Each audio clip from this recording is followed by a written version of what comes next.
정상회담 성과로 요새 이제 핵 공유를 완성했다. 아, 핵 협의 그룹이 생겼다. 핵에 대해서 막 우리가 협의를 해가지고 막 같이 막 결단도 내리고 막 핵도 내가 쓸 수 있는 것 마냥 막 이렇게 보도를 하고 있더라고요. 얼마 전에 밥집에서 TV에서 뭐 42년 만에 핵 잠수함이 들어오는데 이 잠수함은 어떤 잠수함이 몇 발이 막 나가며 막 이런 거 막 나오더라. 그래서 이 핵 잠수함이 지금 한반도에 전개된다는 의미, 그리고 이 핵 협의 그룹이 갖는 의미에 대해서 좀 다시 한번 짚어보면 좋겠다. 이게 유일한, 윤석열이 주장하는 유일한 한미 정상회담 성과예요. 네. 어떻게 보시는지?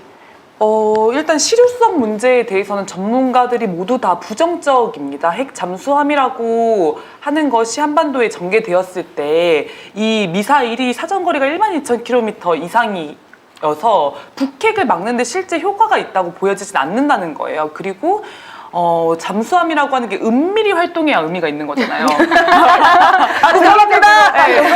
그러려고 잠수함을 개발한 거잖아요. 전략 폭격기라든지 이런 ICBM이랑 다르게 잠수함이 갖는 어떤 무기의 위력은 은밀히 어디에 있는지 모르고 계속 우리 국가 주변에 배회하고 있다는 그 불안감 때문에 사실은 위력을 갖는 건데, 이게 공개가 다 된다면 전략적으로도 사실 실효성이 너무 떨어진다, 이런 비판들이 전문가들이나 보수 세력들에게서도 나오고 있습니다. 근데 뭐라고 얘기를 하냐면 정치적 효과를 노린 거다. 보수 평론가들이 이렇게 얘기를 해요. 우리 국내. 네. 그래서 이 미국이 핵을 공유해주고 있다라고 하는 것을 통해서 한국 국민의 불안감을 불식시켜주고, 그 다음에 북중러에게는 긴장과 불안을 조성해서 함부로 이제 우리를 넘보지 못하게 만들 것이다. 이런 식으로 분석을 하더라고요. 네네. 그러면 이 핵 잠수함을 한반도에 기항시키고 배치시키려고 하는 이런 시도는 명백하게 실효성은 없으면서 동북아의 긴장과 전쟁 위기를 고조시키는 행위라는 거죠.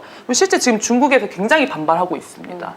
네. 네, 맞습니다. 사실 핵 공유니 핵 우산이니 하지만 이 핵 전쟁의 도화선을 내부로 끌어들였다는 것 자체가 너무나 위협적인 문제임에도 불구하고 어떻게 하면 적대적인 것들을 해소할까, 이렇게 평화로 나아갈까가 아니라 지금 이 핵 잠수함을 기항시켜서 그럼 북중러가 가만히 있습니까? 그러니까요. 무서워서 쫄아서 가만히 있습니까? 그러니까 그렇게 생각하는 거죠, 윤석열이. 아, 미국의 핵 잠수함이 들어오면 북중러는 무서워서 아무것도 못하겠다, 이렇게 생각하는 거잖아요. 네, 지금 본토가 타격권 안에 들어오는데 어느 주권 국가가 이걸 가만히 있겠습니까? 그래서 네. 사실 전문가들도 더 이제 위험만 초래되고 전쟁위기가 가속될 거다라고 이렇게 평가를 하고 있습니다.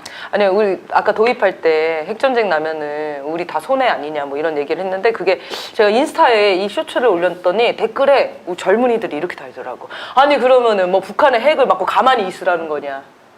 아니, 핵을 맞으면 가만히 있는 게 아니라 핵이 맞는 순간 그냥 모두가 사라지는 거예요. 뭐 핵을 맞고 반격할 수 있어요, 뭐 이런 게 아니라 핵이 뜨는 순간 그냥 죽는 거예요. 보복은 해야 된다는 거예요, 그 사람들의 논리는. 아니 그럼 뭐 가만히 있자는 거야? 뭐 전쟁을 안 하자는 거야? 뭐 이런 얘기를 하는데, 이게 젊은이들 사이에 굉장히 그 퍼져 있는 인식인 것 같아요. 그러니까 보복 심리? 현북, 현중, 현러 이 심리 때문에 전쟁이, 그죠? 전쟁이 아니죠. 공격을 받으면 2판 4판이다, 이렇게 생각하는 거잖아요. 그러니까 전쟁을 막을 생각은 못 해. 네. 그건 불가능하고 차라리 전쟁이 일어났으면 좋겠다, 이런 심리도 있는 것 같아요. 그러니까 왜냐면 20대들이 너무 허망하잖아, 삶이. 네. 그러니까 삶에 대한 분노를 네. 그런 전쟁에 대한 극단적인 상황으로까지 그렇게 표출이 되는 거죠. 네, 그런 것 같아요. 그러니까 평화를 지키고 어떻게든 우리가 한반도를 지켜내야 된다, 이런 인식 자체가 굉장히 낮다. 그러니까 사실 그런 것 같아요. 핵을 쏘았을 때 핵으로 보복하고 응징하겠어에서에 빠져 있는 것은 한반도가 전쟁터가 되지 않게 하기 위해서 뭐가 가장 효과적인가에 대한 고민이 빠져 있는 거죠. 그냥 복수만 남아 있는 거예요. 그렇죠. 분노가 남아 있고. 네. 그래서 그 광주에서 시국미사가 5월 첫날에 열렸었잖아요. 거기서 신부님께서 이야기를 하시기를 4.27 판문점 선언이라든지 남북이 맺었던 좋은 합의들이야말로 한반도의 전쟁을 막을 수 있는 가장 손쉽고 가장 정확한 방법인데 왜 굳이 핵전쟁을 일으키는 방향으로 계속 가려고 하는가. 말이 안 된다, 이런 말씀 하시던데 공감이 많이 갔습니다. 네. 그래서 좀 오늘 이 핵협의그룹이라는 게 영어로는 뭐라고 부를까? 그러니까 핵협의그룹 이렇게 하면은 국민들이 어떻게 느끼냐면, 핵을 가지고 미국이랑 동등한 조건에서 무슨 사용에 대해서 협의를 할 수 있는 것 마냥 느끼잖아요. 근데 그런 거를 미국이 합의해줬을 리도 없고, 핵 공유의 개념이 아니다라고 계속 반박을 하는 거 보면은 미국의 해석은 다른 것 같은 거예요. 그래서 네. 아까 영어 단어를 진짜 찾아봤는데 컨설터티드였나요? 티브? 터티브? 네. 그러니까 그 중간 단어가 그건데 그 의미가 협의라는 개념도 있는데 자문이나 약간 제 느낌은 어떻게 느꼈냐면 질의응답 같은 개념이었어요. 그러니까 핵에 관련해서 궁금한 거 있으면 물어봐 대답은 해줄게 이런 그룹 같더라고요. 정확하게 갑을관계가 놓여 있고 이 갑에 대해서 우리 을이 궁금한 것들을 물어보면은 질문을 들을 수 있는 어떤 공식 기구 같은 거를 저는 만들었다 이렇게 이해를 했는데 그거를 우리 국민들한테는 핵 협의 그룹이라고 굉장히 말장난을 하는 거죠 지금. 그러니까 사기꾼. 아까 말했잖아요. 모든 게 거짓인 사람이고 딱 하나 술 하나에만 진실된 사람이다. 그리고 정말 상식적으로 어떤 핵 보유국이 동맹국에 자기 핵무기 통제권을 넘겨주겠습니까? 그러니까요. 상식적으로도 그러면 그 말이 안 개고생을 해서 되죠. 핵을 왜 만듭니까? 다 공유해달라고 여기저기 막 요청을 하지. 그리고 지금 만약에 이게 핵 공유라는 개념 윤석열이 주장하는 대로 그게 맞다면 더 문제예요. 전 세계에서 모든 나라들이 미국한테 핵 공유를 요청할 겁니다. 근데 미국이 지금 한국에 핵 공유를 해줄 이유가 없어요. 왜냐하면 핵을 공유를 해주려면 그게 낮은 수준이든 높은 수준이든 북한, 중국, 러시아와 완전 적대 정책으로 가게 되는 건데 미국 입장에선 북한, 중국, 러시아를 상대하는 거에 상당히 압박감과 불안감을 느끼고 있습니다.